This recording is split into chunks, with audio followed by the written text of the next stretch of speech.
2 तारखेला प्रताप सर नाईक साहेब यांनी अवैध किंवा बेकायदेशीर ज्या रॅपिडोच्या ऑनलाईन ऑनलाईन बाईक टॅक्सी आहेत त्यांना अधिकृत करण्यासाठी जे निर्णय शासन दरबारी पाठवलेला आहे, आम्ही त्याच्या विरोधात आहोत.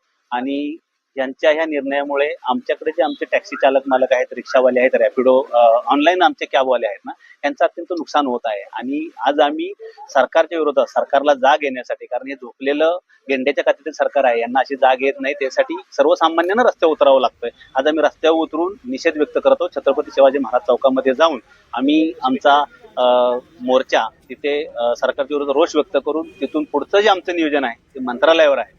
भविष्यात जर आम्ही जाताना पोलिसांना पुढे करून सरकारने जर आमच्या आंदोलनाला दाबण्याचा प्रयत्न केला तर आम्ही रस्त्यावर उतरून एकही जी प्रवासी ऑनलाईन तुमची जी रॅपिडोची बाईक आहे तिला उद्यापासून आम्ही रस्त्यावर चालू देणार नाही.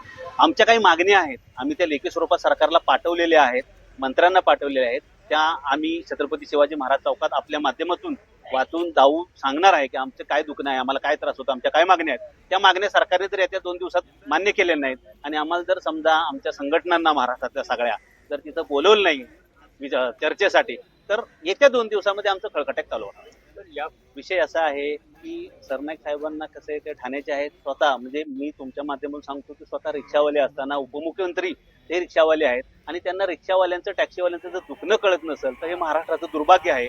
त्यांनी जो केला होता तो स्टंट होता. त्यांना इलेक्शनला किंवा कुठल्या गोष्टीला काय पाहिजे असेल कंपनीकडून आम्हाला माहित नाही, आमच्या समोर घेतलेले नाही, त्याच्यामुळे तो विषय आमचा नाही. परंतु जर समजा तुम्ही त्यांना बोलवता, स्टंट करता मंत्रालयामध्ये आणि परत तुम्ही विधानसभेमध्ये अधिकृत घोषणा करता की आम्हाला असं वाटतं की 4.5 ऑनलाईन ज्या बाईक आहेत त्या रस्त्यावर फिरतायत, त्यांच्यामुळे शासनाचा कर चुकतोय, तर तुम्ही चोरांना साथ देऊन 50% चोरीचा वाटा तुम्ही घेणार आहात का?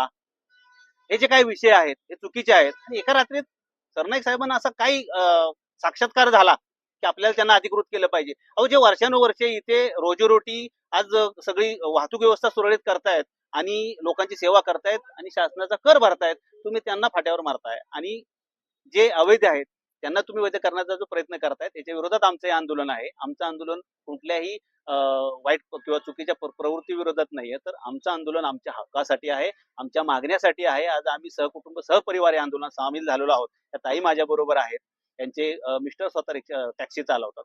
जर समजा आम्हाला आजपासून किंवा त्या 2 दिवसामध्ये सरकारने चर्चेसाठी बोलवलं नाही तर 2 दिवसात आम्ही खळखटाक चालू करणार संपूर्ण महाराष्ट्रामध्ये.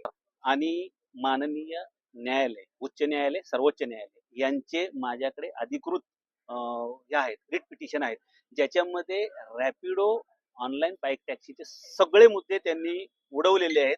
आणि कोर्टाने न्यायालयाने सांगितलेले आहे की जी टॅक्सी बाईक टॅक्सी ही बाईक टॅक्सी असेल जिला तुमची पिवळी नंबर प्लेट असेल, जिचा कलर पिवळा असेल आणि त्यात काही नियमावली दिलेले आहे सरकारने की महिलांसाठी गाडीच्या मध्ये एक बॉक्स असावा, त्याला हेल्मेट असावं, त्याची पूर्ण नंबर प्लेट वेगळी असावी. तर ह्या नियमावल्या अजून तयार झालेल्या नाहीत. जर समजा सरकारने त्या नियमावल्या जरी तयार केल्या तर त्यासाठी ई चार्जिंग स्टेशन कुठे आहेत? असं काहीच नाहीये ना. मग तुम्ही घाई कशाला करता?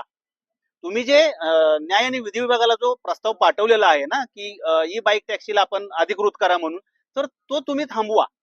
त्याच्यासाठी आम्ही आंदोलन करतो.